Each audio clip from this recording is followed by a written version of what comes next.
We're going to take a look at Galatians 5 today, and here's what you need to know. You need to know that the works of the law will keep you from the grace of Christ. That's the principle here. Now, this is a little bit of a touchy subject, a strange subject, especially for those who aren't believers. Like, why in the world is this in the Bible?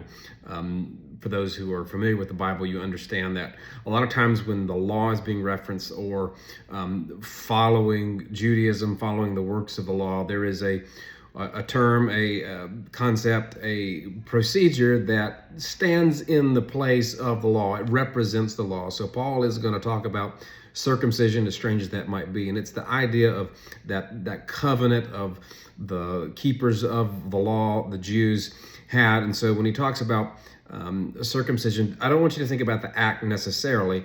It's a phrase that represents following the law. In fact, those that were law keepers were called the party of the circumcision. Those were the Jews. Those who were not Jews, those who were Gentiles, were called the uncircumcision. So here we go, Galatians 5, and I'm going to read from New English Translation because they get right to the point as we see the end of this chapter with what Paul means.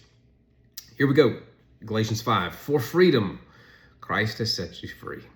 Stand firm then. Do not be subject again to the yoke of slavery. Listen, I, Paul, tell you that if you let yourselves be circumcised, Christ will be of no benefit to you at all. Let me pause right there.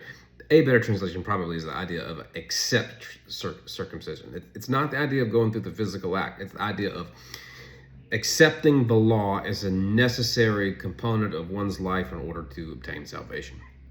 He says, Christ will be of no benefit to you all. Again, I testify again to every man who lets himself be circumcised that he's obligated to obey the whole law. You who are trying to be declared righteous by the law have been alienated from Christ. You have fallen away from grace. For through the Spirit, by faith, we wait expectantly for the hope of righteousness. For in Christ Jesus, neither circumcision nor uncircumcision carries any weight. The only thing that matters is faith working through love. You are running well. Who prevented you from obeying the truth? This persuasion does not come from the one who calls you.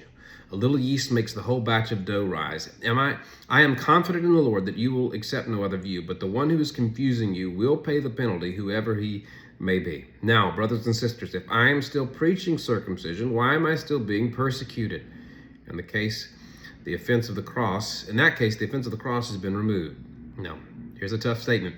I wish those agitators would go so far as to castrate themselves. Strong language from Paul. You won't see it quite that explicit in other translations, but that's what he means. And so why is he talking this way? He's saying, hey, you who are preaching circumcision, I wish you would go so far as with a slip of the knife, go ahead, go full in, be zealous, cut everything off. Why does he say that? Well, the point is this: when you choose to accept the law, you are cutting off more than you realize, because you are cutting yourself off from the path of grace.